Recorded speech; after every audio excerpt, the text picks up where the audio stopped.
Wait, we are? Yeah, we're live. Hi. Welcome. We're back. I have no idea what to. Make the icons larger.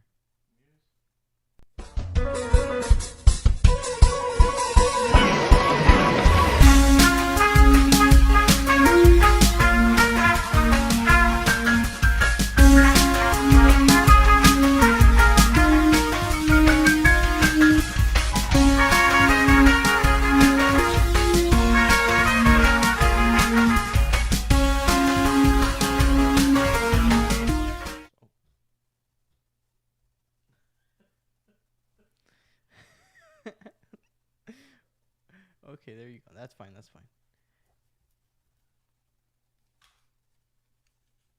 Google trusts me with the power right there. The funny thing is that it's not even connecting to any of the other places. It's just trying to connect. But that's on Caster's end. That's not on ours. It might be.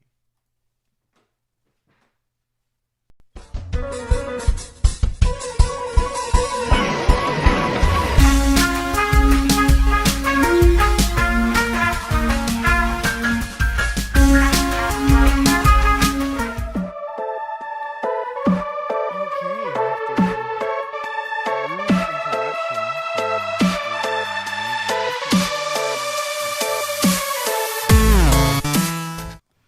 after after a rude interruption from our amazing, lovely app called Wiredcast on the computer, we're now into the news.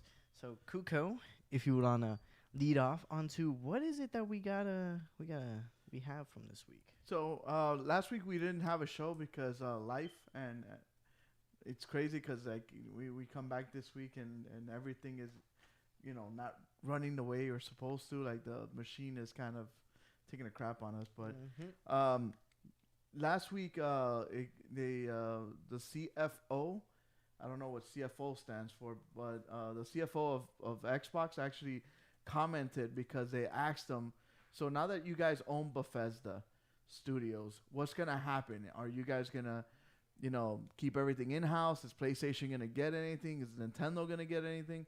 And he actually answered and gave us what I had thought. He's like, look, what we're gonna do with Bethesda games is that it is going to be best on Xbox or first on Xbox, or a combination of both. But it's basically, dude, if you spend $8 billion to acquire this company, of course you're gonna do this. You're gonna want to recuperate your money. I don't know how the other video game outlets or podcasts or whatever they call themselves.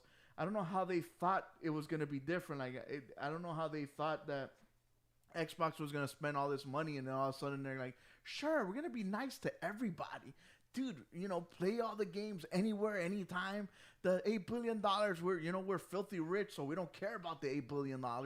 No, it's still a company. No, absolutely. They still have shareholders they have to answer to. Yeah. So if they're coming out with, they're like, we're gonna spend $8 billion because this is gonna make us $10 billion or $12 billion, so forth and so on. Kind of how Disney. We talked about Disney acquiring Marvel and Disney acquiring Star Wars. They're like, okay, we're gonna spend this amount of money because we're gonna get this amount of money. We're gonna get more money out of it. Yeah, absolutely.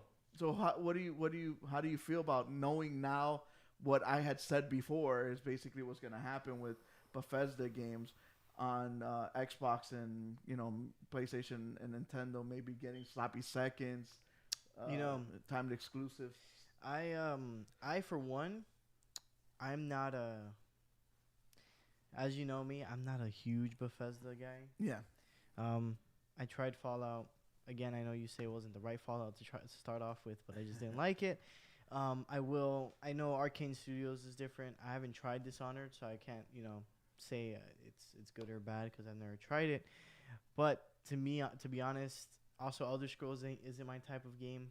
I don't, even though I played it a little bit a while back, but whatever. Point being is the games that I'm looking forward to were already confirmed for PlayStation and PlayStation 5, which are the two games that they're or they were siding with us until the whole deal went down. You know, with Deathloop and Ghostwire, Tokyo, which they also came out and said they are coming out next year in 2021. So yes, so will be coming out on the date that they planned already. They already had it planned from before, which going into it, how you mentioned that it will be playing better on an Xbox Series X and Xbox Series S than, let's say, a PlayStation 5, PS4, or Switch, if that were to be possible. I am just worried, and hopefully Ghostwire or Deathloop won't get affected, which I doubt it will because they are kind of late in development already.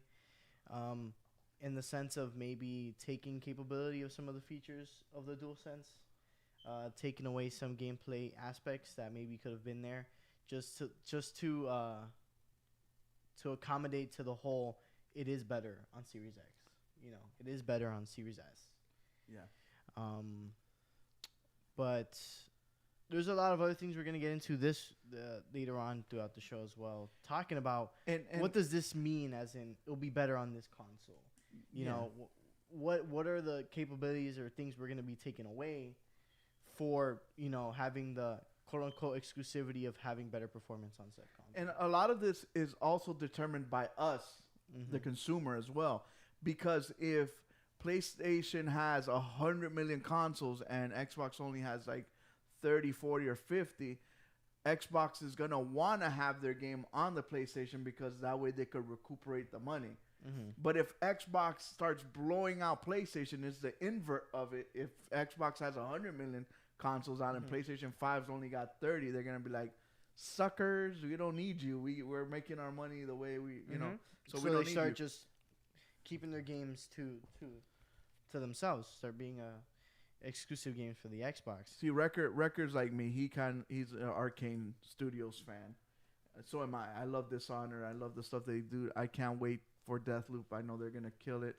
Luckily, PlayStation's still getting that. We're talking about your Skyrim's 2s or your Elder Scrolls 6s. And like you mentioned, things that might come Starfield. out first.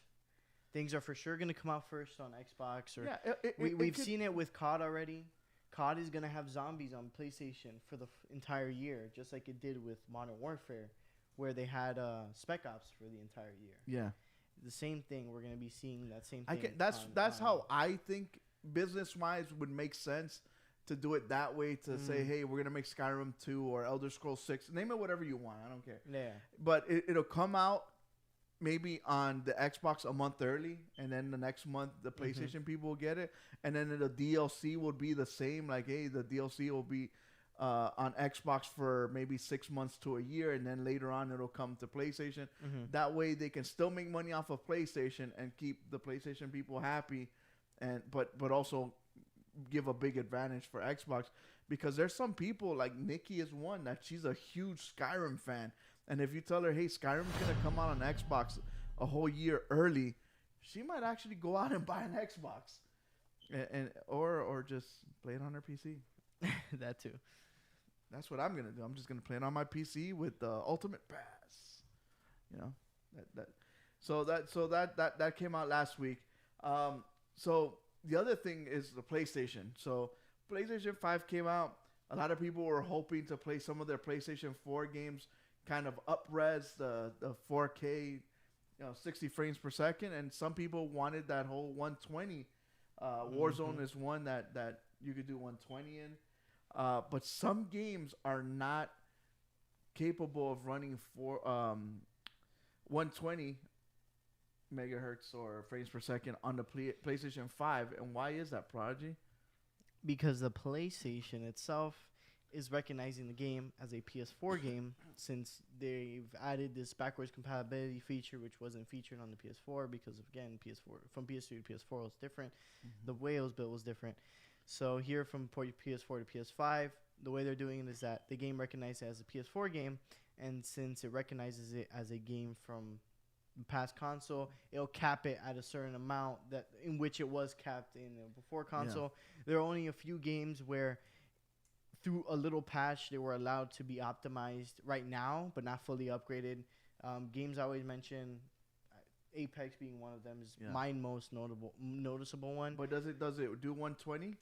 No, it caps at 60. Okay. But it's a constant 60. On my original PS4, it was 40, 30, going up and down. So most PS4 games will run at 60. The problem is when you want to go to 120, the switcher inside the PS5 does not switch over to 120 because it says, hey, it's a PlayStation 4 game. It can only do 60. And there's no PlayStation 4 games that do 120. Mm-hmm. When it sees it as a PlayStation 5 game, then it switches to 120 because those games are capable. Yeah. I'm sorry, PlayStation did a terrible job with this.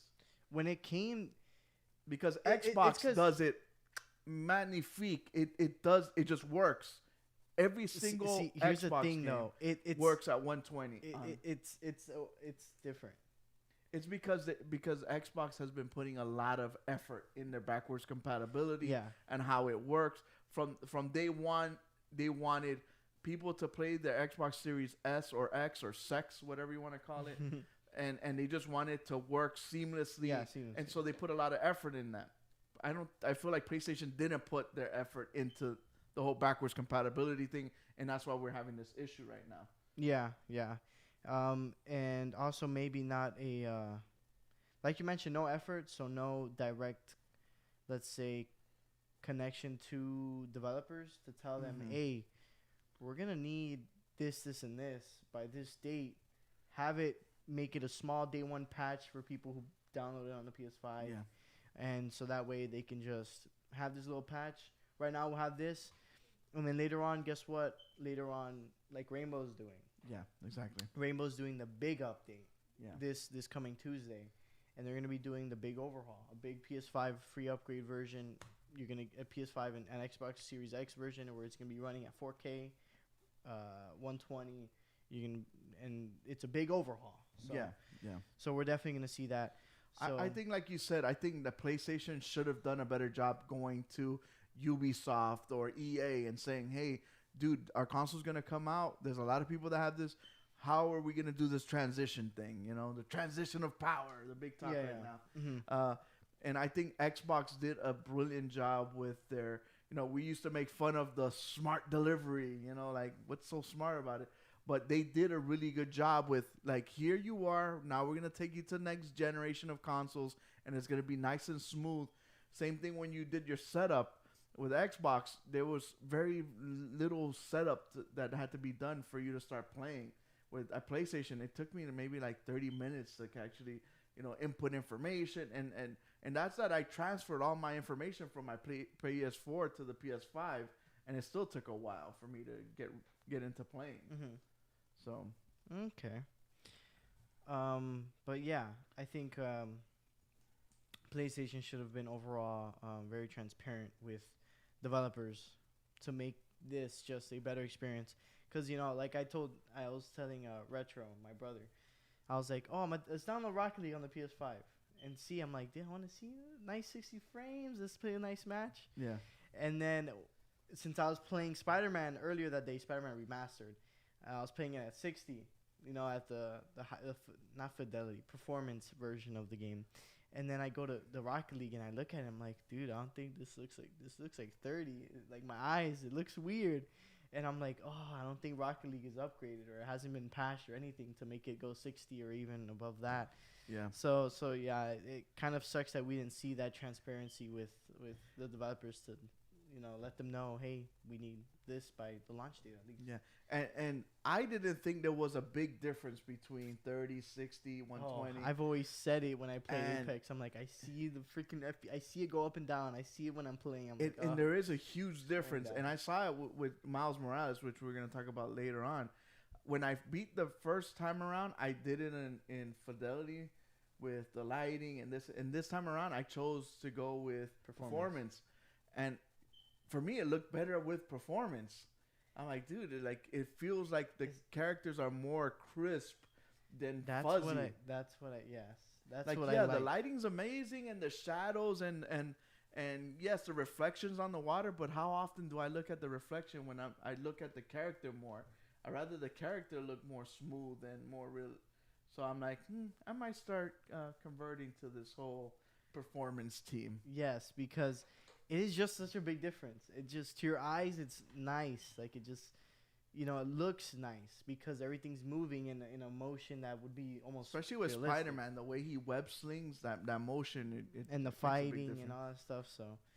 So speaking of performances, we were talking about how PlayStation kind of dropped the ball a little bit on the 120 FPS thing, but Xbox always touts how they are the most powerful system in the world. It's all fake news. It's phony stuff. Apparently, they are not the most highly performance machine right now. There's IGN reported that there's a lot of games that perform better on the PlayStation 5 over the Xbox Series X, and Xbox is kind of scrambling around to try to figure out why this is happening. Yep. One of these games being Watch Dogs Legion in certain instances, and actually in a good amount of instances, actually, even when we come to loading times. There's a comparison here later in the video, which we might cut into here, where it's a 3 to 4 second edge on a fast waypoint loading time compared from a PS5 to Series X. Of course, we can dig into all those minute details, draw distance, render distance, seeing the objects in the distance, and they come in and they render correctly and whatever. But there's been noticeable differences with Valhalla. Mm-hmm. And there's been also problems with Valhalla that not running at 60 on both consoles, which that's a Ubisoft problem, and they're actually going to be patching that later this month. Okay. Because they're like, oh wait, we gotta optimize this a bit. I guess we didn't do it correctly on the next gen console, so they gotta fix it. Thank you. Who was that? Nikki. 9 months, man. A 9-month streak. It's been 9 months already. It's crazy. But yeah. So what does this mean to you?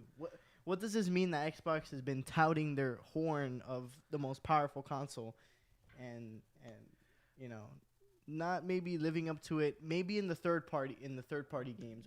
It's because my thing is okay. So we have two consoles, and then you have one that's less powerful but offers a gimmick, and then there's one that touts, hey, look, we're just gonna go for power.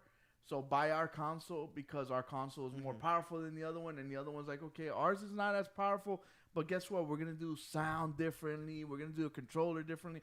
So when you go say, hey, I choose power, you want to then, every time you see these comparison videos, every time you see side-by-side stuff, you want to be like, yeah, I know. I got the car that's got the 1,000 horsepower to the wheels that I'm not going to lose this race never. It just put yourself in those shoes. You spend all this money on this car, and then all of a sudden a Honda Civic gets next to you and beats you. You're gonna be pretty pissed. Yeah, no, I absolutely agree. Little Leo Diaz car comparison there for you. But most definitely, I do agree that I wish. I don't know. It was a bit surprising to see. I know that we can go into how exclusive games on Xbox might run differently. Just like how we have our Spider-Mans, PlayStation has their Spider-Mans right now, to, let's say, a Ubisoft game, a third-party game, because they also have to do their own work. Mm-hmm. They have to optimize the game for both consoles. They have to make two different versions for the consoles, whatever. But in the end, like I mentioned, if you're touting the horn, you gotta live up to it. Yeah, you gotta put up or shut up. Because, like you said, like I was saying before, if you want to be the most powerful console, you have to, because that's what you're selling people. You're selling them that dream, the dream that you have the most strongest, powerful console, and then when you're not, it makes you kind of look bad. So Xbox kind of recognized that. They're kind of rounding down the, and trying to get the team back together again to try to figure out like, dude, this can. And I can imagine Phil Spencer saying, like, dude, this cannot happen. Mm-hmm. This cannot be a thing. Like, we can't have our console getting beat by a PlayStation when I'm over here, shouting from the rooftops that we're going to have the most powerful console in the world. And then we're not, because it that's what kind of killed the Xbox One. I was about to ask. This is a flashback to Watch Dogs 1 with in the same situation we had because of that, because the Xbox One was pushing 720 at that time when the PS4 was at least hitting 1080 at launch, and that was the big fight at the time, and now it's just loading times, certain reflections, lighting, some shading, and stuff like that. But it's still the same thing, You want power. You're saying you have the power. You got to use it. You got to be able to show it. So that's one of the things that Xbox is trying to figure out with the performance and most of these games. I understand in first party that's a thing, but it cannot be third party, cannot work better on another console than yours.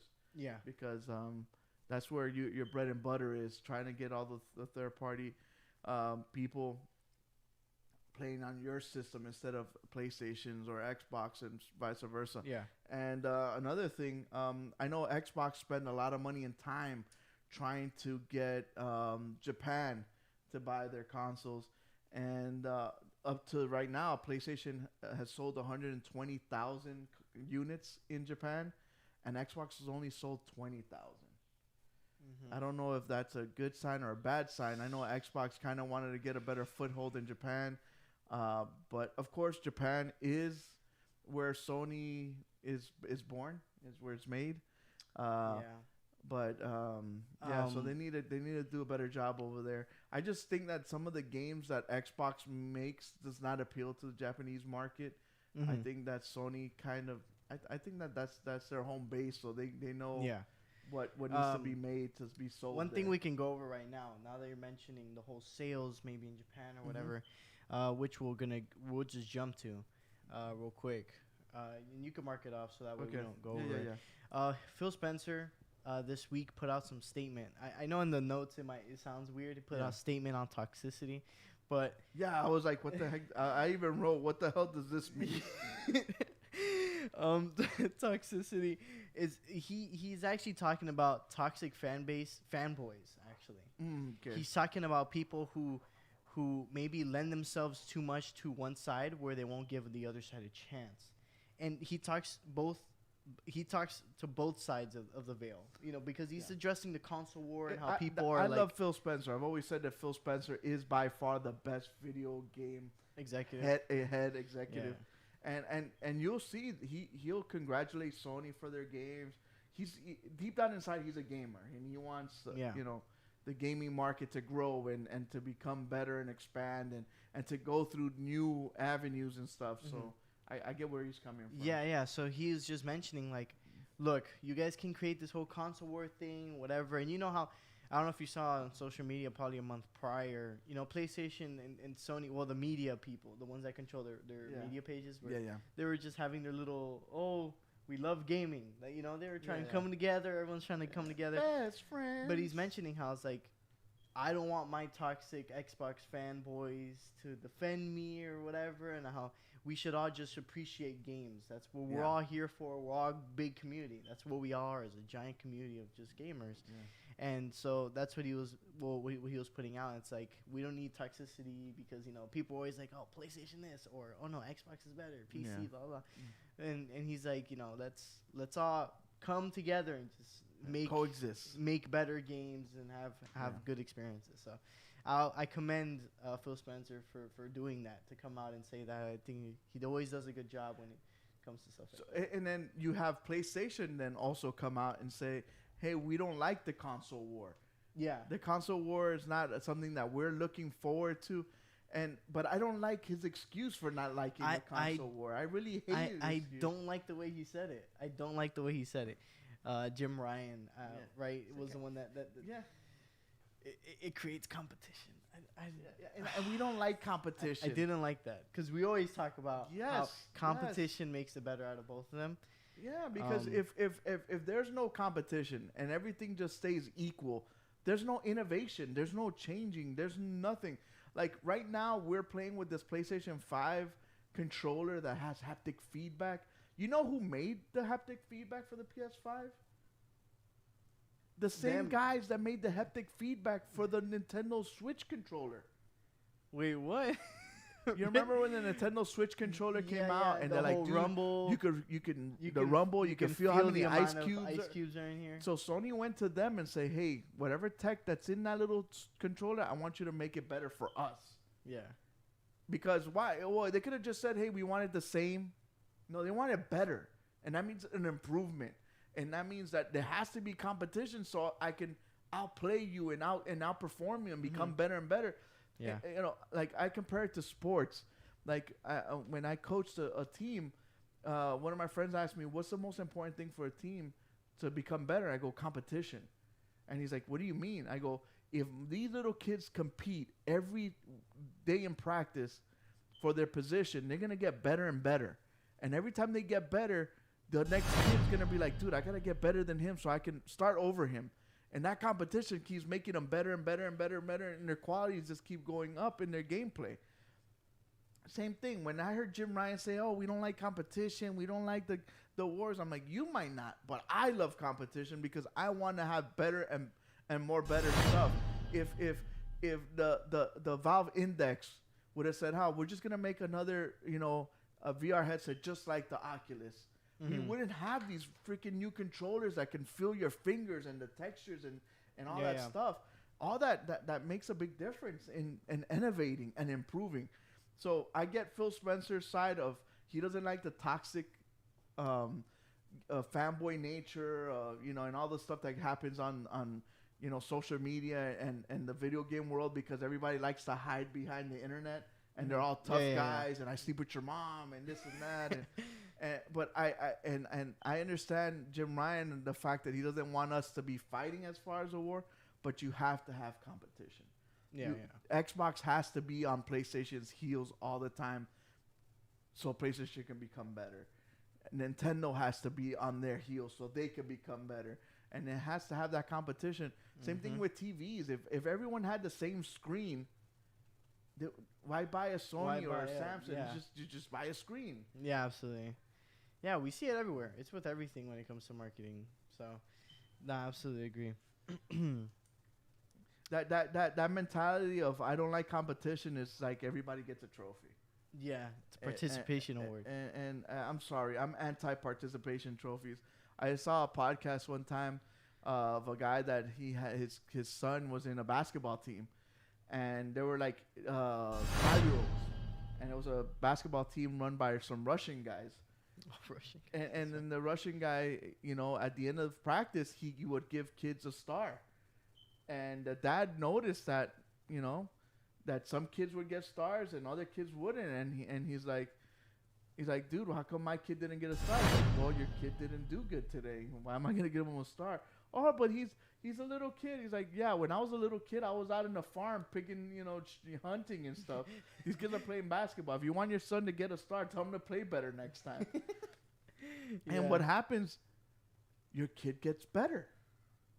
Because, Michael Jordan got cut from his high school basketball team. What would have happened if Michael Jordan would have made the team just because he participated? He might have not had that burning desire in his heart to become good all the time. The fact that they cut him is like, you know what? You can't cut me. I'm freaking Michael Jordan. Yeah. And if you watch the 30 for 30 for him, that's what I got the most out of. I didn't get that Jordan was such a great player. What I got, it was Jordan's a freaking competitor. Like, he wants to compete and become better and better and better. Yeah. And that's why competition is so important. Yeah, no, absolutely agree. Speaking of competition, it's very hard to compete with Amazon. The only one that can compete with Amazon is Amazon itself. And I guess Amazon is doing a terrible job competing with itself because I love Amazon. Because thanks to Amazon, I actually got my PS5. But I'm sad to say that there's some people that ordered a PlayStation 5 through Amazon and actually got a toaster. Or actually got a microwave. Yeah. Or a blender. What the? How does that happen? In the UK, apparently some orders got mixed up. So this was back in the UK launch, which, if you guys didn't know, we were talking about this before on Instagram Live, how PlayStation, unlike Xbox, they didn't do a worldwide launch on November 12th. PlayStation actually did regional launch. So a week later, UK and the rest of the world, Europe and everyone else got it. After America did. So because of that, who knows? Maybe over there in the UK Amazon headquarters, Jeff Bezos probably didn't have it under wraps, and everyone was like, "Huh, this one is supposed to be a toaster, right? All right, they got the toaster, they got the microwave, and whoever asks for the toaster gets a PS5, or we're just keeping the PS5 here." Could it be that? Could it be that they actually had the PlayStation, and maybe someone in the Amazon thing said, "Hey, you know, I'm gonna stick whatever I want in here and keep the going to that actually here in America. There was some Amazon employees that got fired because they got caught trying to steal a PlayStation inside the truck they were delivering. Mm-hmm. So that was pretty crazy. And some other ones got fired because they promised the systems were gonna get there a certain day, and the driver did not deliver, and they fired the driver for that. Yeah. Oof. Amazon don't play, man. You better get them packages in. I mean, yeah. If you're, I understand it though. You're a customer. You're paying for, let's say, Prime, which is a service. You want the service to work at its best. Yeah, at its best. But that was pretty funny to see that, especially during this high demand of these consoles and. You know, yeah, absolutely. I know you didn't have it on here, but there was in the UK there was a group of scalpers that actually got hold of 3,500 PlayStation 5 units. No. I think you're getting mixed up the numbers here. Mm-hmm. Okay, wait. Continue talking. So what they got was 3,500 units, and they're like, they're okay with overselling them over price. Yes. So imagine that, like, you know, we have people like Nikki or me that were just sitting there trying to get our hands on a unit, and this scalper group had 3,500 of these things that they're gonna scalp and gouge people for more money, and they're like, well, that's how the cookie crumbles. This picture triggers me, dude. It's on there. I have it there. You can. Oh, okay. Where? Oh no! It's far right, all the way to the right. I think that one. Yes. Oh my goodness, this picture triggers me, man. So they had bots and stuff, of course, that went out there and got them, and it's not a small number, man. We're talking about 3,500 units. That's a pretty good amount. How much money do these scalpers have, man? Yeah, they have a lot, but they're also gonna make a lot. Oh, of course. But it's true though. Like, where did they get the original capital to buy 3,000? That's a lot. 3,500. Multiply that by 500. That is 7,000. No. What am I doing? 3,500. Yeah. So it's over.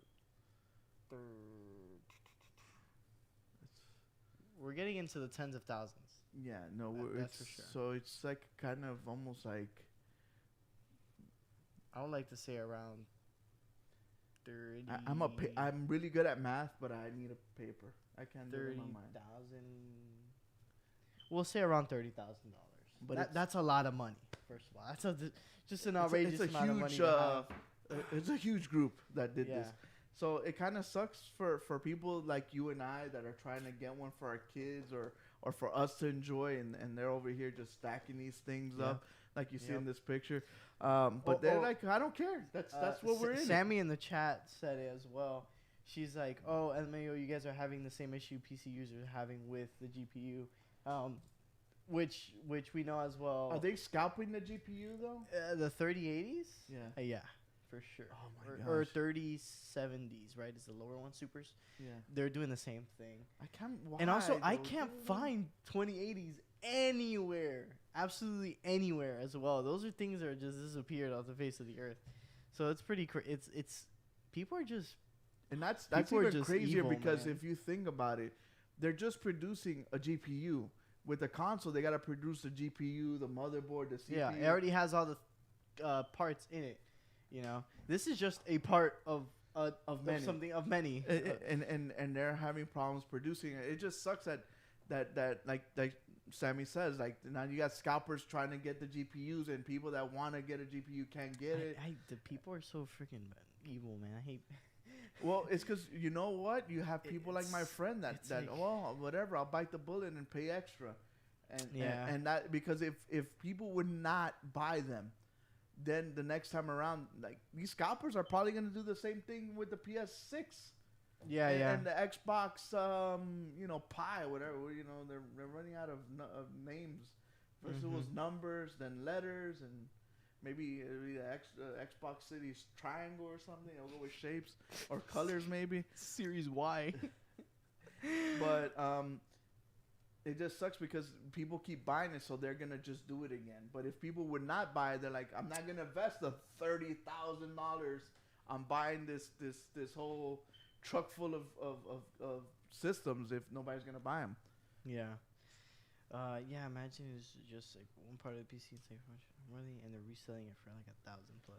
Yeah, same thing. We at least same thing we saw with the first pre-orders. Yeah, people are buying Xboxes of PS5s at $500 and selling it for $850. No shots fired here. We ain't talking about anyone in the studio. But yeah, so that's the thing. The scalpers are evil. Just watch out. Don't bite the bullet. I'm telling you guys, it's gonna come around. And now going Sony back and to Microsoft, they're gonna come around and bring out the stuff. You got time. Now coming back around to the whole Amazon thing. So do you think it was that they were keeping the systems for themselves? No, maybe it was some mix-up. It's just weird because have you ever ordered anything on Amazon and gotten something that you No, didn't? I actually haven't. So it's just weird that it's happening now all of a sudden. Or it probably does happen, but maybe since it's not such a high-profile thing. Yeah, maybe. Okay. It also depends where it's coming from. We'll give them the benefit of the doubt because if you ask me, it's this huge, gang of people that are just stealing crap from Amazon. It's like, sucker, here's a toaster. I'm gonna send you a freaking. It's Watch Dogs Legion in real life. Yeah, they're hacking the thing. They're changing it. They're like, this is a PS5, but in the box it's a toaster. Yeah. Yeah. So speaking of. Actually, I don't know how to segue this one. You got. What I was gonna say, if you're going from something really bad to something very joyful, I wish Hitman was here. I know he was super excited for this. PlayStation is actually working on a remastering of an old game that I truly love, Metal Gear Solid. We got our boy here, Solid Snake, right here. It's one of my favorite games. It's the actual game that actually made me fall in love with video games. I played video games before to entertain myself, but when I played Metal Gear Solid, I'm like, dude, I really love this thing, it converted hobby. you. Yeah. It was my conversion story. But so they're remaking it. They're remaking it for the PS5. I can't wait. The best news is the company that's working on it is the company that actually worked on not Last Guardian. I'm sorry. Shadow of Colossus. Shadow of the Colossus. They worked on the last Demon Souls remake, and it's Blue Point, one of the best companies that I've ever seen remaking games. I think they do such an awesome job at remaking games. So I can't wait to see their remake of this classic game and what they could do, to kind of modernize the game, but not take it the essence of the game away. When I read this story, I actually thought of, how we talked about Bethesda getting bought out by Sony. Wouldn't it be cool if PlayStation can actually buy Konami? Maybe not the name, but just the IPs. Say, hey, you could keep your name for all your pachinko crap. Just give us all the IPs. Like, give us the Metal Gears, give us the Silent Hills, give us Contra, and let us, work on these produce games. Yeah, because even then, I don't know if both Japanese companies. Konami's even holding up their own throne. Again, like we mentioned, pachinko machines. Sure, they make their money, but it's not where Konami. Yeah, I'm going back to the old story. Leo says he saw a PS5 for $5K on eBay. That is freaking crazy. That's outrageous. Yeah, that's outrageous. That's crazy. So Konami? No, but I was mentioning. I don't think Konami is at the where it can be. Its potential, its highest potential. I think. Yeah. Sony should talk to them or be like, hey, we're gonna slide this deal here. Work with us and that's it. They could even get PES from them. They already have a baseball game of the show, and then you could just have them work on PES too. Stuff like that. I think there's a lot of potential there, and just in the IPs, just in 2 IPs, they can make good money off of. Yeah, which is Metal Gear and Silent Hill, which Konami's not doing anything with that, and it kind of sucks. But I'm glad that Blue Point's working on this remake. It's something that Metal Gear came out when I was maybe 15, 16 years old, and a lot of years have gone by. I would love to actually get to play this game in a new modern setting. I just hope they don't use their entire leave like 2 or 3 guys of their studio to work on PlayStation All Stars 2. Like, they're on the side. Don't forget about it, please. I know you guys renewed the license. I know something's going down in the background. We all know it's gonna go down for this new console generation. That something's gonna happen. So we're gonna see it soon. That would be. and the good thing is that now they have a lot more characters that they can add to All Stars Battle Royale that they didn't have before. That can help. They've built their what's it called? Their portfolio, I guess you can say. Their portfolio, their mascots. Yes, absolutely. All their mascots now they can add to All Stars Battle Royale. So we can't wait to see what Blue Point has in store for us when they remake Metal Gear Solid for the PlayStation 5. The other thing is Google Stadia has come out and said that they're going to add another 400. Is it here? No, it's not. It's because you know what happened? It got like the picture. Oh, it was the JG, whatever. Yeah. Okay, continuing. So Stadia. Google Stadia has announced that they're going to have 400 games in its pipeline. Now, is that 400 new games or just adding 400? No. Games? Just adding 400 games. Okay. Just we're adding 400 games. Is that enough to save Google Stadia? Is it anyone? I It's don't know. because we always mention it. I think I've seen Google has the say, money. Okay. So is it really a hit for them? Yeah, this is probably just like a write-off for them. They're just gonna write this off. Yeah, they just have it there. But my thing, like I was gonna say, have you seen any major streamers say, "Hey, I'm gonna be streaming such and such game on Google Stadia this week"? No, because what are they gonna stream?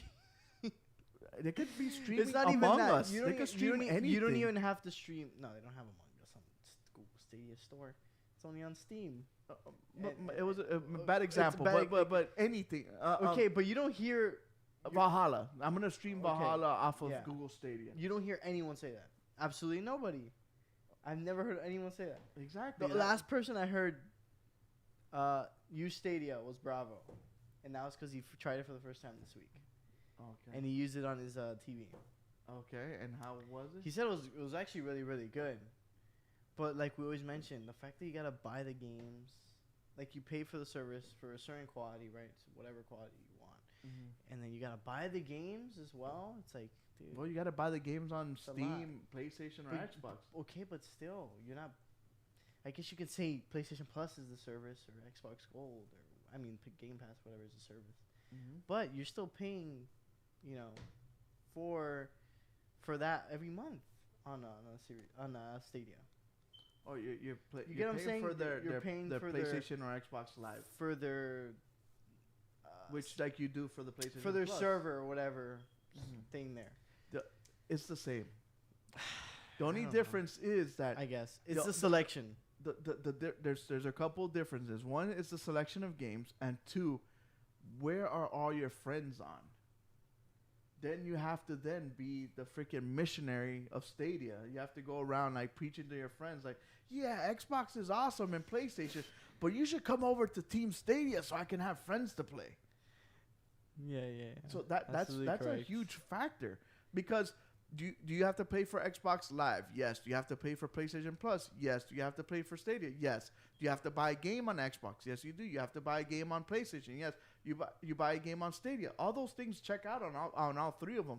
But most of my friends are here, or some of my friends are here. Nobody is here. Yeah, I definitely agree with you. So even if you add 400 games, I'm gonna be playing them by myself. That I don't think that's enough. I think there has to be in those 400 there has to be a couple of exclusives that you can't play anywhere else. That makes people then have to convert to the Stadia team. But if I can play Borderlands, I'm playing Borderlands now. Why would I join the Stadia team and rebuy the game that I already have? Yeah, absolutely agree. That's why, we every time Stadia news comes out, we always go into the same thing because it's still the same situation. My first question is it still alive? Is it still around? And second one, who's using it? Because I don't know anybody. I know a bunch of friends that play video games, and not one of them has ever come up to me as like, dude, this Stadia thing is amazing. Yeah. To be honest, it had potential when they first announced it, but I think they dropped the ball so many times that people have just moved on and just forgot about it. It became a ouya. Yeah. Yeah, absolutely. No, I absolutely agree. Now, speaking of services, like we always hear about the Ultimate Pass and everything, but Prodigy and I were kind of comparing the list. The PlayStation now has a pretty good list of games that you can play. So we heard maybe 2 weeks ago that they were going to announce some new news about PlayStation Now. And so you and I were talking about how we're hoping that it kind of merges into your PlayStation Plus. I think they should. Yeah. If that were the case, then people would go bananas. Because there's a lot of good games on the PlayStation Now library that I know people that kind of talk bad about it, like, oh, PlayStation Now sucks. I bet you they haven't sat down and actually looked at the list of games because there's a lot of good games on there. Mm-hmm. I just think Sony still has hidden potential with PlayStation Now that they're not using into its full They extent. do a terrible job marketing it. Yeah, that as well. Going from actually, dang it, bro, I have no segues today. Yeah, going from a company that is trying to sell you their little package to a company that says they want to get rid of all the packaging and just give you a label. No, just giving you just what you people want. They're getting people rid of, want. They're I guess Red Dead's getting rid of the base game and actually just offering the online version. Yes, Red Dead Online is gonna be standalone after this Tuesday, after December 1st. So is it free to play then? Can just people just download? No, it's not. So you will be. Let me specify the price, because I remember my friend Noel Guaya Salvaje was telling me, he's like, dude, get this, we're gonna play some Red Dead. Salchicha Salvaje. Because I never bought. No, what is his name? What is Salvaje? Guayaba. Why am I saying? Oh, salchicha? I thought you're I mixed two guys together. I thought you were like just talking crap. I thought you called them salchicha. Okay, so I was right. The price is actually $5. That's not bad. $5 for Red Dead Online, and then after February 15th, it'll go back up. Go back up to? It doesn't say, actually. It just says, wait. Red Dead Online will be available from an introductory offer of $4.99, which is 75% off of the regular price until February 15th of 2021. So $20. So they're not.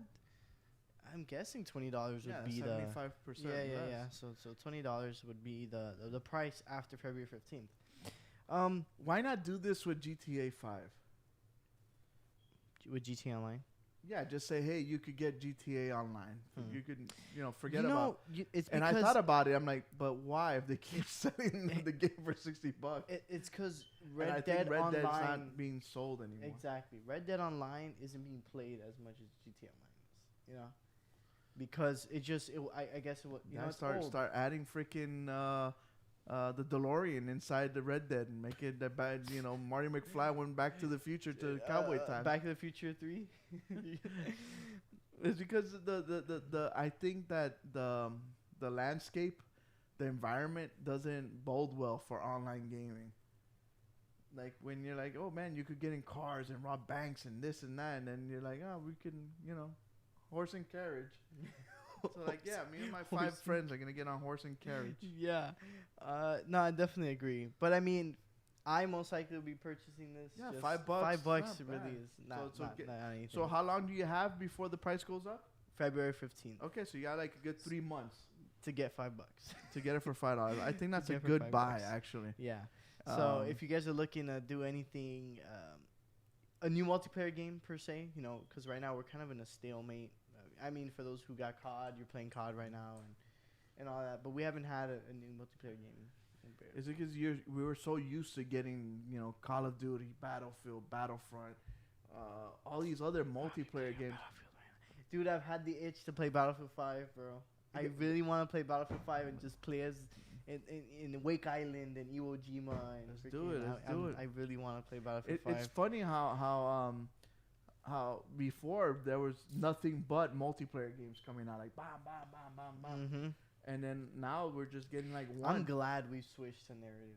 I mean, or there's at least a good balance of and all then of same them. thing with there was a time that you felt like all you were gonna get was battle royales, Yeah. and we haven't had a new one since Hyperscape. Yeah. Yeah. It's been a while. That's like the last one. Yeah. Or Spellbreak. But I think there's a good balance now, you know. And moving into new generations, I think we're always going to see those heavy hitting single player games that are going to push the console at its launch. So that's what we're seeing. Do you think we'll see an Uncharted? What do you think? Any predictions? Is what you're saying? Yeah, like Naughty what's Naughty Dog? Dog working on? Are they working on Last of Us 3? They're An definitely Uncharted? not working on another Last of Us. An Uncharted game? I mean, they just got off of working of Crash Bandicoot. No wait, never mind. All right, Prodigy, you're really off this week, Dude. I haven't worked on Crash Bandicoot and Yes, never mind. That's why I said I retract that statement. But Naughty Dog, I mean, they gotta be working another on Uncharted? something. You think they're working on another Uncharted already? What couldn't they be working? So it's good. So let's say what a new IP. What's that new IP? What's it? What I is hope it it's like? a new IP. I hope it's a new IP. Not that I'm tired of Uncharted. Not that I'm tired of Last of Us. It could be. It could be It's just that Nathan Drake's daughter. It's just I that don't care. It'll be so cool to see. I don't know. I think Naughty Dog makes interesting worlds. So create a whole new world. yeah. All right, cool. But I'm down for that maybe a too. spin-off of Last of Us 2. I'm just wondering. I was thinking about that the other day. I still Like, haven't beat Last of Us okay, 2. they're done with that. What do they move on to? Because you know that Santa Monica's working on God of War. Like you kind of know what all these companies are working on. Like even Sucker Punch. What are they doing now that they got rid of Ghost of Tsushima? Infamous.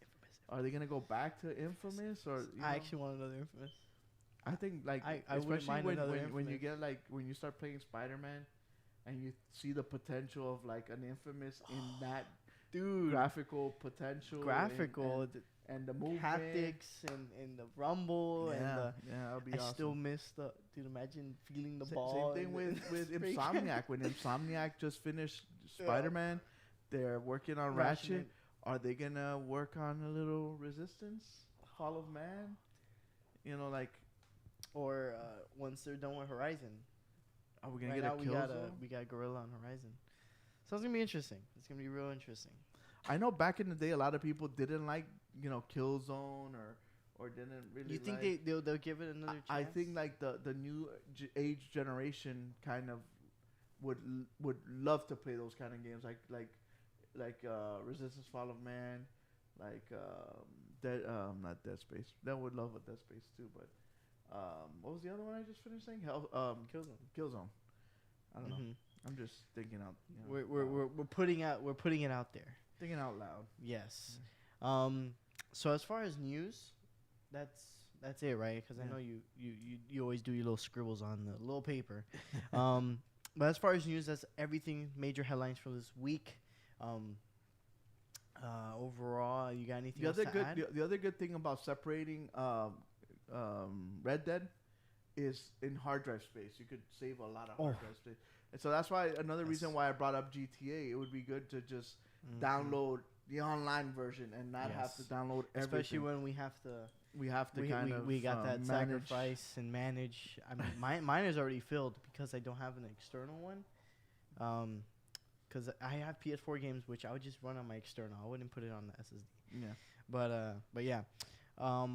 So we are now gonna go into what you guys can spend your hard-earned cash on this week.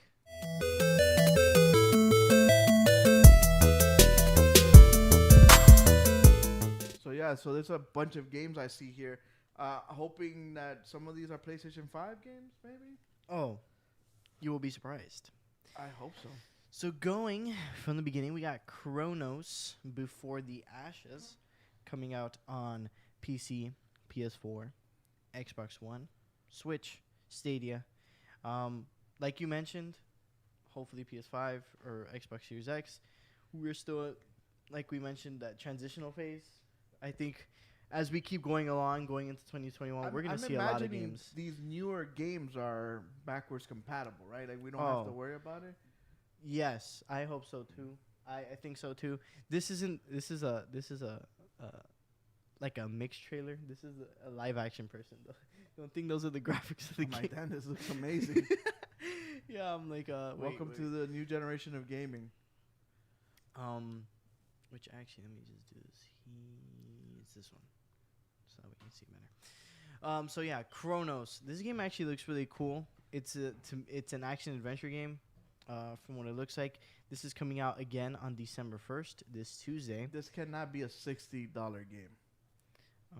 No. Why? Okay. I know why. Because it doesn't have the backing or the marketing of a $60 game. Because I've never heard of it. And not because it looks bad, but just because of that. It actually looks pretty good. Yeah. It actually doesn't. It looks decent. The lighting looks really good. So yeah, Chronos Before the Ashes coming out on PC, PS4, Xbox One, Switch, Stadia. $40. $40 is your price. It is actually $10 less. $30. Oh, 30? $30. Okay. So you guys can pick that up on the 1st, this Tuesday. All right. We have next one coming up, Empire of Sin, coming out on PC, PS4, Xbox One, and Switch. Coming out as well this Tuesday, December 1st. It looks like that Mafia game. That's like an RTS. Oh, that's what it is. Wait, yes, that's what it is. Okay. Yeah. So it's finally coming out, the game that I was thinking about. Yes. So you're basically like a mobster that you're going against different families and stuff, and you could create your own mob. But it's all like RTS style where you're like strategy. Full Metal. Full Metal? No. No Alchemist. What was it called? Yeah, it was basically like Fire Emblem. It was full Metal. Tiny. It's a tiny gun. I don't know, something like that. This one's $60. It's 40. 40. Oh, okay. So $20 less. Look at Kuko's over saving money over here. Going to the next one, we got Twin Mirror Lost on Arrival coming out on PC, PS4, and Xbox One. Not on the Switch as the prior two. That other Mafia game could be run on the Switch? Yes. Well, I gotta tell Andy. He's gonna be happy.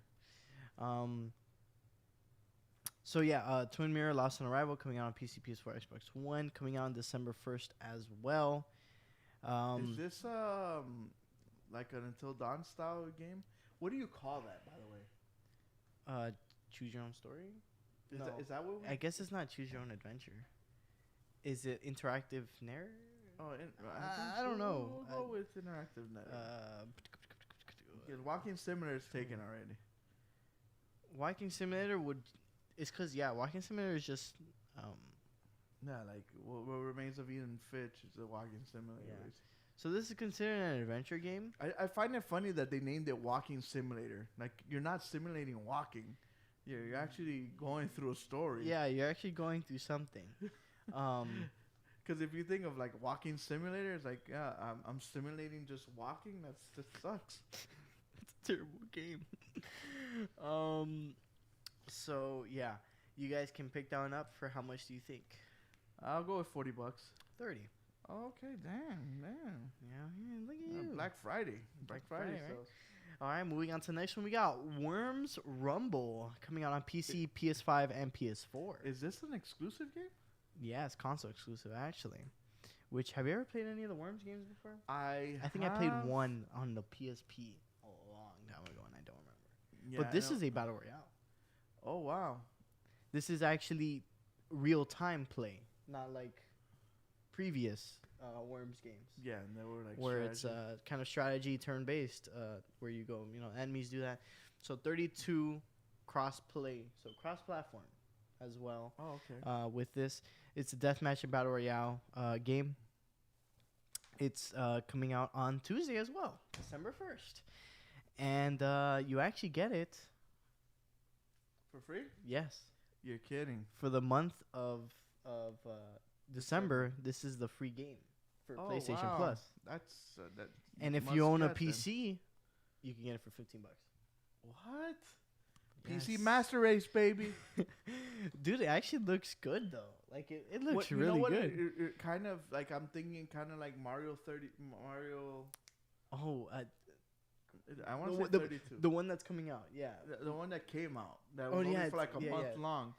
I was thinking that or Tetris, like these small little battle royales, and like in those, and it looks interesting. Like I actually want to play and try it out because that Yes. would be like our the PlayStation equivalent of those. Yeah, You yeah, know, yeah. those battle royales Arms. with Tetris. You know that you think of Tetris, you're like battle royale, and then you got a 2D scroller. Yeah. a 2D. Is it 2D or 4D? Is it 3D? It's 2D. Yeah, it's still 2D. It still has like the base worms Okay. like look to it. Yeah, kind of like an ant farm, basically. Yeah. So yeah, you guys can get that on Tuesday as well. Going to the next game, we got Immortals: Phoenix Rising, That one's $60. which is actually coming out on PC, PS5, Xbox Series X and S, PS4, Xbox One, Switch, and Stadia. Yeah, the whole plethora. Coming out on December 3rd, which is this Thursday. Yes, this Thursday. No, yes, this Thursday. So yeah, Immortals: Phoenix Rising, which is like that big, takes place in the Greek mythological world, open world action adventure game. Yeah, the one that everybody compares to Breath of the Wild. I think it's, I think it's just aesthetic wise, Yeah. really.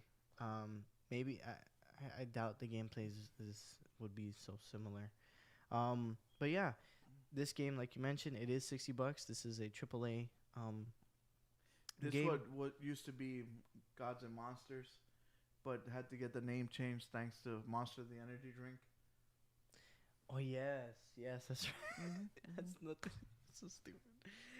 Oh, I guess Because you get confused, like you walk into you say, hey, can I get that monster? And then they're like, oh, you want gods and monsters? you want Gods and Monsters or you want the energy drink?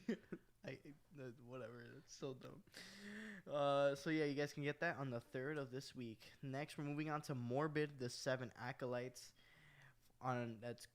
Coming out on PC, PS4, Xbox One, and Switch. Ooh, I need all 16 teraflops for this. Look at the beauty. This is coming out on the 3rd as well. This one's a $40 game. No, actually, this is a $38 game. Oh no, sorry, $25. Okay. So $15 less.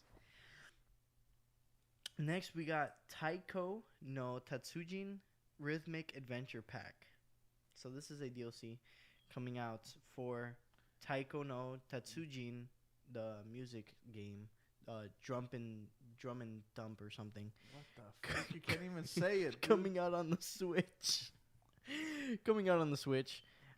This is coming out December 3rd, but it's a huge expansion pack. This is basically a whole new game just added on to the Taiko no Tatsujin world, which is like Nintendo's rhythmic game. I would like to relate before we get copyrighted. Oh, I would like to relate this to the Patapon days. Oh, okay.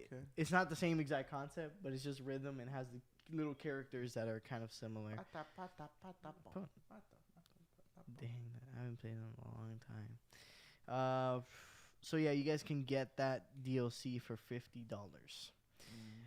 Next we got Dark Complete Edition coming out on PC, PS4, and Xbox One. This is coming out December 4th, so it'll be coming out this Friday. I've actually never heard of this game, and it looks very interesting. Oh, it's like a crazy little puzzle game. It's puzzle Action adventure. I say 2D. I don't think it's really 2.5D, but it's a little puzzle action adventure kind of 2D. I wouldn't say platformer as well. There's not really much platformer going on, but it's a puzzle game. It also comes with the DLC since it is a complete edition, and they're not adding any costs to it. So what do you think? What do you piece a game like this? This is like a $30 game as well. $20. Oh, okay, not bad. I would love to play this on the Vita though. Not because it graphically isn't like beautiful. It looks really good. It's just a nice pick up and go type of game. Like I'm gonna solve a little bit of this section, put it down, then come back to it. Like I don't see myself playing this like I'm gonna sit down on a Sunday or Saturday and just play for like 5 hours straight. Yeah. Going back actually to when we're talking about genres, Sammy mentioned it. Now that I got to look at it, the butterfly effect. But I think that would rather. I mean, I guess that it would be a basis. Yeah. I guess that's the idea of the game. That it's just making different decisions makes different outcomes. Yeah. So that was like the biggest thing in Until Dawn. They would always, every time the narrator with the nice voice, he's like, the butterfly effect is this and that. Oh, it's kind of like in the Telltale games, like she'll remember that. She'll remember that, and it tells you on the top. Yeah, and you're like, oh, dude, what is she gonna remember? Was it a good remember or bad remember? Was it a bad remember? That used to stress me out all the time. When it says he'll remember that, I'm like, holy crap! What is he gonna remember? When you gave him the crackers instead of the piece of bread, he'll remember that. Going to the next game, we got Dragon Quest 11S, Echoes of an Elusive Age, Definitive Edition. Wow. Are you a Dragon Quest fan? That has to be a long title. I will be honest, again, another game or another series I've never tried. I've never gotten to try. Neither have... So, Dragon Quest is basically like Final Fantasies, like kind of alternate universe style. Like Final Fantasy is more serious RPG. Yeah, and this was more of a light take. Yeah. Okay. I know. The one I've seen more of is Builders because we've mentioned it a couple of times. But yeah, so this is a AAA game, which you guessed it, $60. This is coming out on PC, PS4, and Xbox One as well. Coming out this Friday, December 4th. So you guys can go pick it up then. Next game, we got FIFA 21, but this is next gen edition. So this is PS5 and Xbox Series X and S only, coming out on the 4th as well. If you do want to buy the older version, it's still on the store for $35 to $45, depends which edition you buy. But going into this next gen version, it will be $60, according to our man Wrecker has made the list. So you guys can pick this up this Friday as well, coming out on December 4th. Yeah. So now that we're talking about this, one of the world famous soccer players, Ivanovic, Saltan is his first name. He's actually really pissed off at EA, and 300 other FIFA soccer stars are also upset because they're like, who told EA they could use our likeness and our name and make money off of us? What do you mean? That what I just said. So you're telling me EA never talked to any of the players? So if you click on the picture of Ibra, so he's upset because I guess the game looks so real now. Because dude, FIFA has been making money off of names and your likeness for years.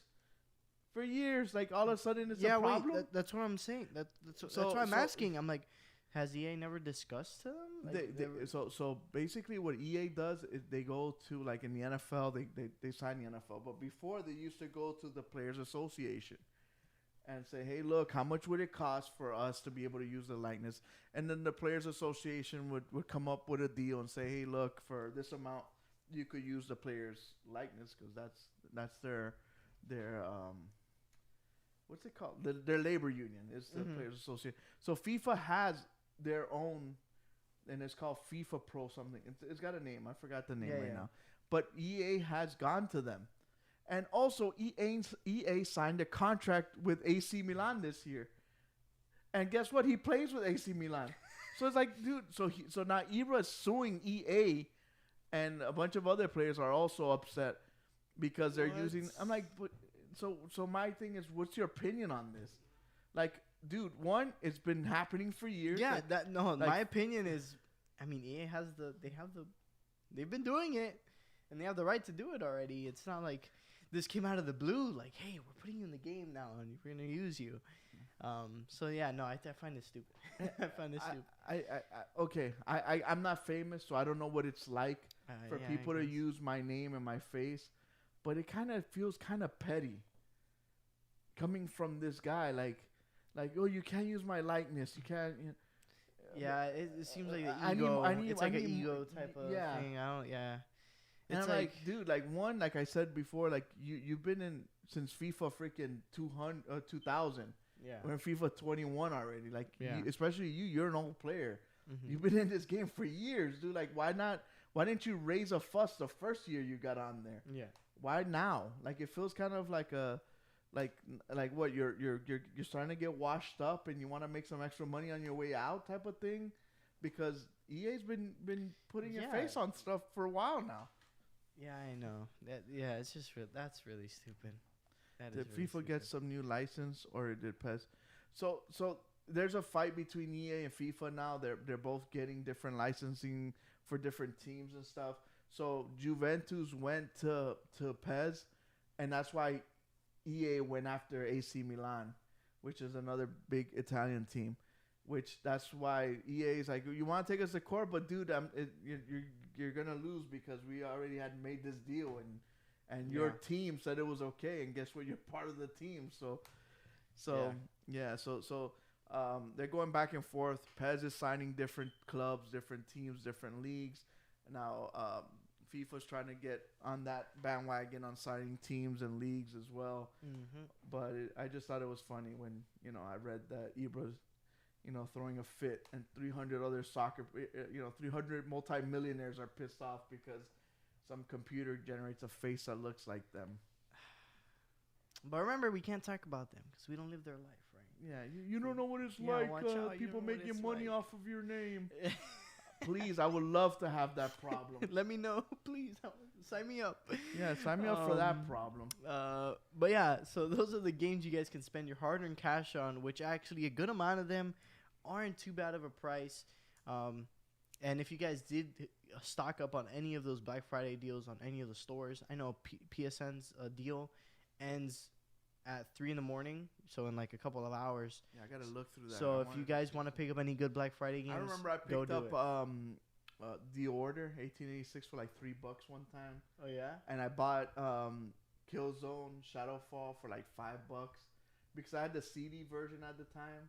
And I'm like, oh, I want to get the digital version so I can get some of the trophies. I have that your missing. disc version. Oh, okay. Because one time I was like, Kuko, can I borrow it to beat the story for it? And he's like, yeah, here. I already have the digital version anyway. Just keep the game. Yeah. I actually got Cuphead. And I want to Cuphead's beat it good. with, like my titi, with my brother or sister. Either like we'll take turns. Well, they better be Titi because it ain't gonna be Emily because that game is hard. Game's hard, I know, but it's just so Emily could play on the PS5.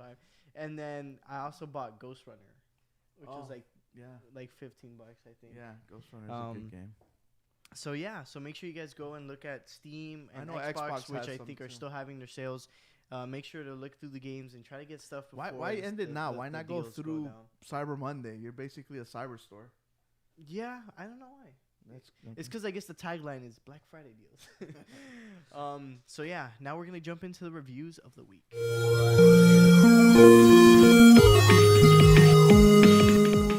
So basically, we don't really have any games to review. I just wanted to kind of talk a little bit with Prodigy, and because I know a lot of people have been asking me about the PlayStation 5, what it's like, what it can do, things like that.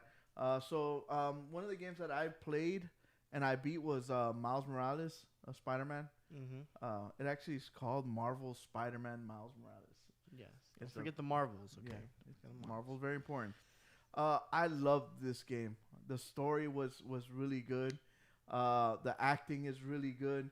I know a lot of people are kind of like hurt about the length of the game. I've never ever seen someone come out of a movie theater and said, that movie sucked because it was only an hour long. Never heard that before. But for some reason, games have to have a time length. for it to. So like, what is considered a game? Does it have to have? That's the thing. Yeah, because I'm agreeing with you here because you better agree with me because if not, I'll kick you off the show. Yeah, I don't ask questions. I just work here. But like you mentioned, a movie is typically 140, 150. You can extend it, 2 hours, 2:30, 3 hours maybe, depending on the movie. But like you mentioned, there's like a regulated time frame. But to me, games, I don't know. To me personally, I don't need to have a time frame. Can movies be too long? Yes. I think there's certain movies that overextend their time. But only if the movie is not paced right. But if there's a 3-hour movie and it that flows well, and you're not gonna leave there like, dude, that movie was amazing, but it was too long. Yeah. No, you'll be like, hey, the movie was great, but also like the amount of time that the movie has to tell the story. Like, I like in some games, like, okay, if this is your story and the story only takes this amount of time, let's go back to the drawing board because it's too short and people are not going to accept it as a quote unquote game. Yeah. I don't think that's it's right. because, okay, the thing that bothers me about that conversation is that we've known for more than like 5 months that Miles Morales is not going to be a standalone AAA game. We've known this. But why is that not a AAA game? It is a AAA game.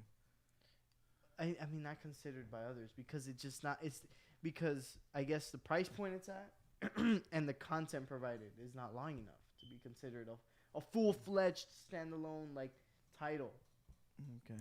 This is more of a what you call as a spin-off of the series. Let's say like we saw with Lost Legacy and Last of Us 1 with Ellie and the story of her friend, which those games were around the same length as this one, 9 and 10 hours.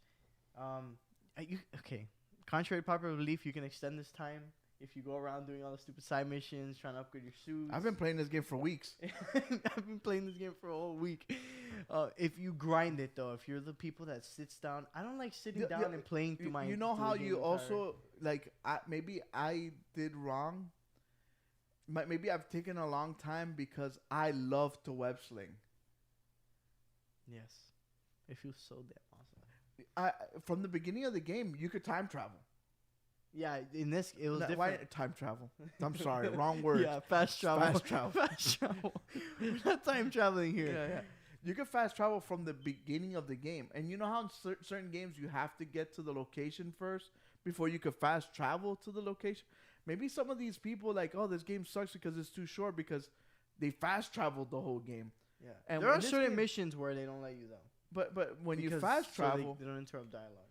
When you fast travel, it's like instant. It's not like the other one where you play the remaster that he goes into the subway and he's checking his phone. Well, actually, I turned on the scenes for remastered and because they actually by default have the scenes turned off. But when you're starting the game, you know how you select the stuff? There's a selection where you could turn on the subway scenes. Even in Miles? On both games, yes. Holy crap. So I turned them on just because it's funny. I'd like even though you can press X in half a second, I'm not waiting there. Yeah. But just to see a nice scene, I'm like, oh, that's funny. Yeah, if I would have known that, I would have added it to this game because I actually like seeing those scenes. I thought they were funny. But yeah, but I like web slinging, so that's why I never fast travel. Even if it says, hey, this point is like 300 meters away, I'm like, all right, let's do this. And I like the web slinging. Yeah, it's the traversals. So maybe that's why I extended the life of the game. But as far as the way the game looks, it plays, to me, it's off their AAA game. The story itself is pretty good. It's compelling. Yes. I don't know how far you got into the game. I'm already on the last mission. Oh, so there's a nice little plot twist in. Yes. And you're like, dude, like, what? They actually did this in this game? Like, come on. So I think they did a really good job of telling their story. Like, this is the story you want to tell. And by them having not a lot of fluff, I think they were able to kind of, like if you have a water stream and you have a lot, it's not as strong. But if you could turn it down to a really, really tight stream, it becomes powerful. And I think that's what they did here. Yes. They had less fluff. So all the acting Mhm. was really on point. The facial animations, all that stuff was on point. That's one thing I noticed. One thing you notice just over time too, playing games. It's something that not everyone is gonna look for in the game, but you notice it. You're like, damn, facial tracking has come A long way. long way, And And it'll it break or changes. make a game. and it changes the way it is. It feels like you're looking at actors. You're looking at a real interaction, and it's crazy. And the timing of the facial animation and the movement makes a big difference. Like in Squadron, I even told you, I'm like, dude, this is like legit on We're point. watching Disney Plus And then- Mandalorian right here. And then there was another game. There's other games that I play that the timing is kind of off, and you're like, dude, like this doesn't look right. looks unnatural. Yeah, it looks Yeah. unnatural.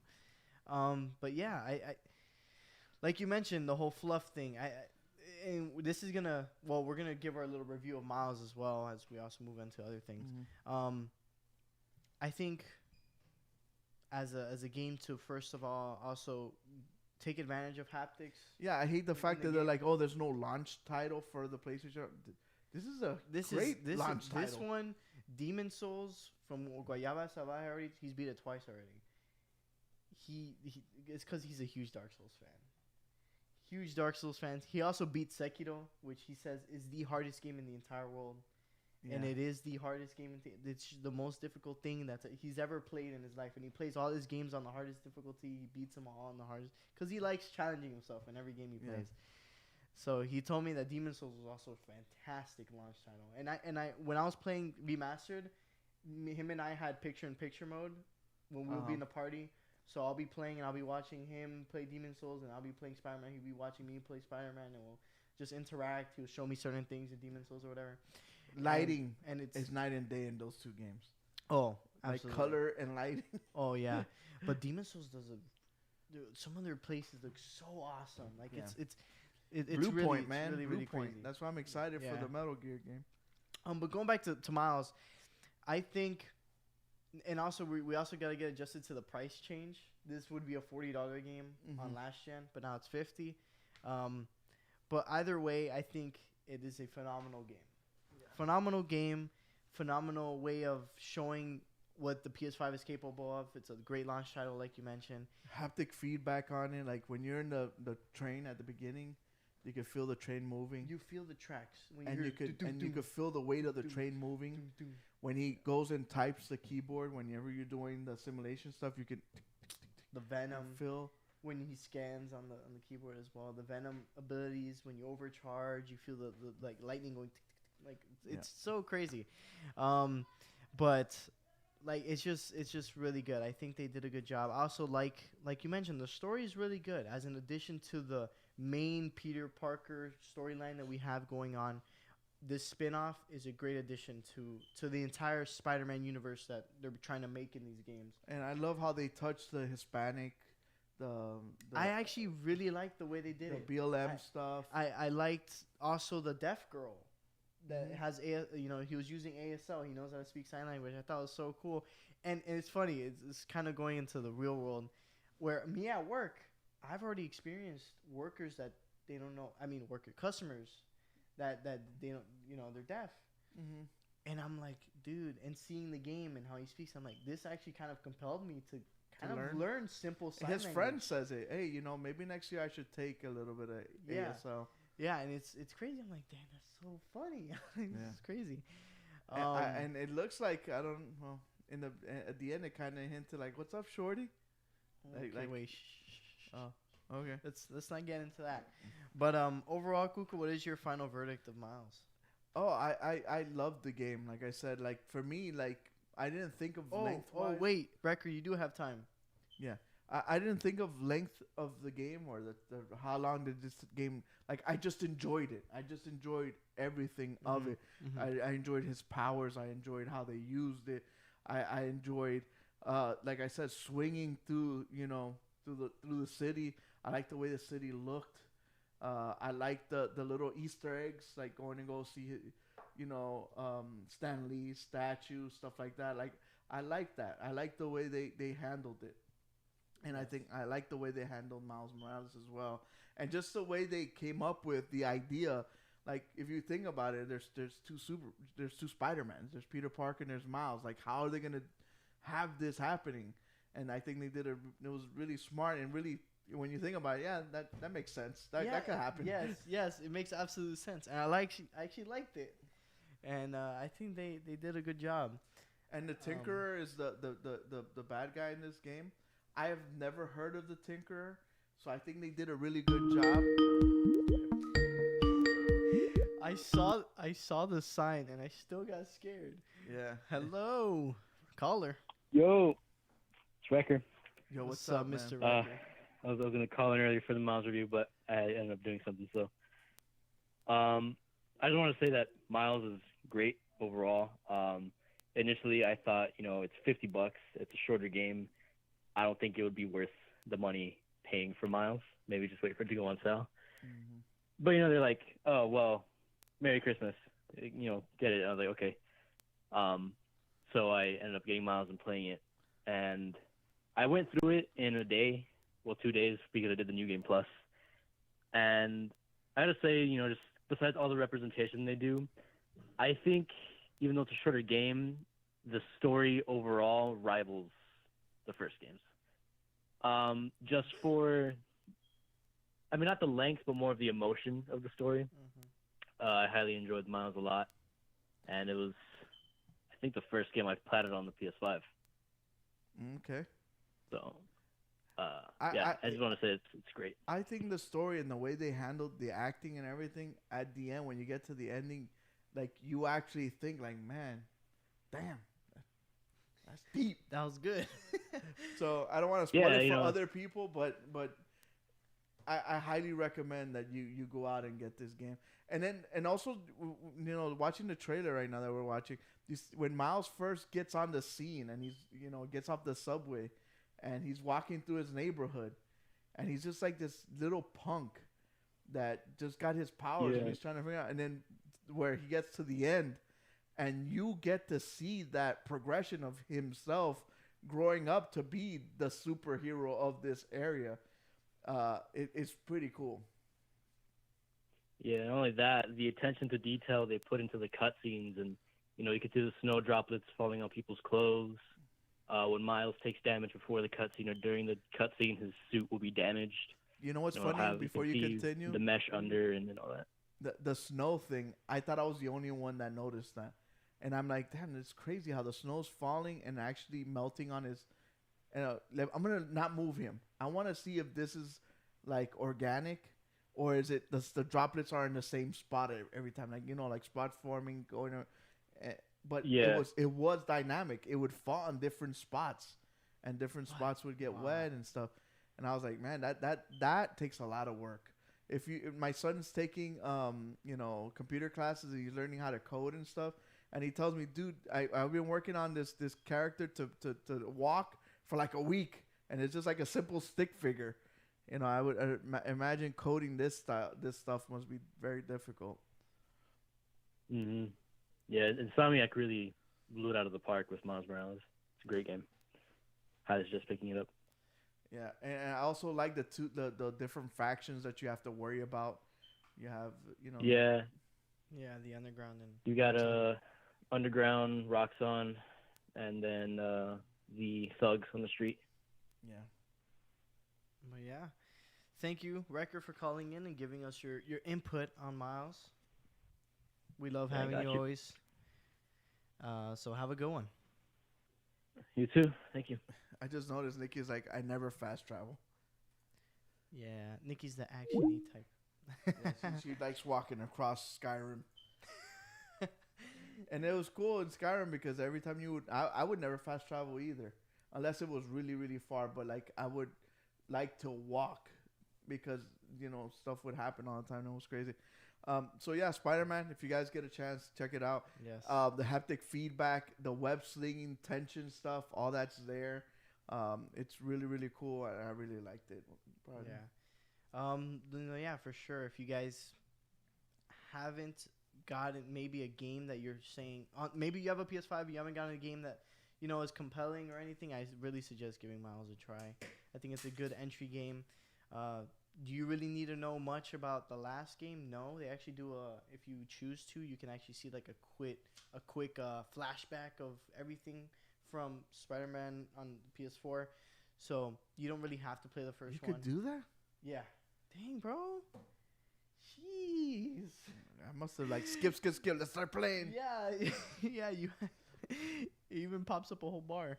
But yeah, so I'm definitely recommend it for those who are looking for a nice story narrative game to try out. Going back to before and that no launch game, another launch game that came out was Sackboy, the Big Adventure.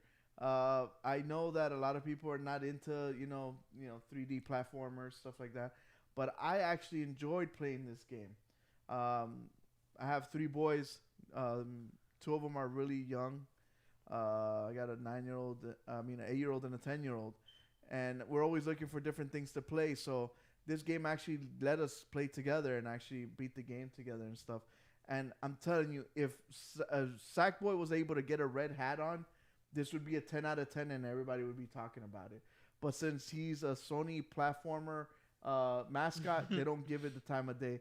But the game looks phenomenal. The textures, the materials, they all look like authentic and real. Like it's such a great game. The platforming, the levels are all different kinds, different enemies, types. It's just a fun game. Like it's just sad that since it's just a Sackboy, they kind of brush it under the rug. But I'm telling you, if he had like a red hat or a green hat, it would be a 10 out of 10. Must buy, instant classic. Yeah. How's like the lengthwise, and like how long did you guys take to beat this game? It took us a while, but again, if we just go through the levels and just try to, just go through it fast, it's different. With us, we like, hey, look, there's we could go through here. Oh, we found a sticker. Oh, look, here's another Easter egg. So it all depends. You could, to be able to ace the level, that means to get all the stickers and all the costumes and all the unlockable. Okay. And they also have it where you have to pass the level without dying. Oh yes. Okay. For me, being a Little Big Planet fan, that's nice. I like the nods and stuff they've transferred over from their past game. When it comes to haptics, all that stuff is there. A very, very, like I said, underrated game. All the haptic feedback, all the tension stuff with the triggers. And basically, like all first-party games are like, hey, you have to include all this stuff. So it's a good way to kind of show off to other people. Because, like I said, like it looks like a little kid's game, but the way it looks in 4K and 60 frames per second, like all those little hairs coming off of them, you can see all the detail. Yeah, it makes a big difference. I really want to play this game. And I know you were talking about multiplayer. Oh no, because multiplayer is coming out soon. I'm like, multiplayer coming out soon. I've been playing multiplayer this whole time. Yeah. So online multiplayer is coming. Yeah, it is coming. So that makes it better to be able to play with other people. But local multiplayer, you could play 4 people, and it's lots of fun. Yeah. And again, you could do the same stuff as before. Slap your brother, So like the first 10 minutes is me. All right, Bastion. All right, Club. Can you guys stop slapping each other? And they're just laughing. They just think it's hilarious. And then every once in a while they slap Dad, and I'm like, okay, guys, okay, I get it. All right. Yeah. And like I said, all the levels are different. You're not platforming. In some you're doing different things. Yeah. And it's just a good game. Awesome. I'm glad. Going into the next one. So it's COD. I know that a lot of people know what COD is, but I think that COD is a little different on the PlayStation.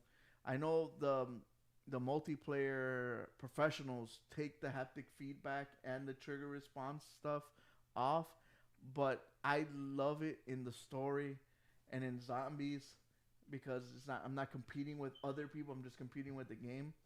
But all the guns feel different, sound different, shoot different. All that, I think that's all cool, and I think that's basically what we're talking about is the PlayStation 5 and gaming on it. Yeah, because people want to know. I just chose these 3 games. Yeah, because, these you are know, just the big. But big stuff. I have enjoyed the little amount of, because my son had a baptism and this and setting up that and life and work, and I haven't had a lot of time to sit down with the PlayStation. But the times that I have, I am super happy that I was able to get one, Yeah. because it has completely just changed the way gaming is. Even Apex feels different with the new controller and all that stuff. Yeah. And I'm just excited to see what the future is gonna bring with, Metal Gear, this and that, and just in Metal Gear, just the vibration when they electrify him, when they're trying to interrogate you. I imagine that's gonna be crazy. Yeah. It was funny because we were thinking, DJ Fuego being the Apex fan he is, we were like talking when I was driving.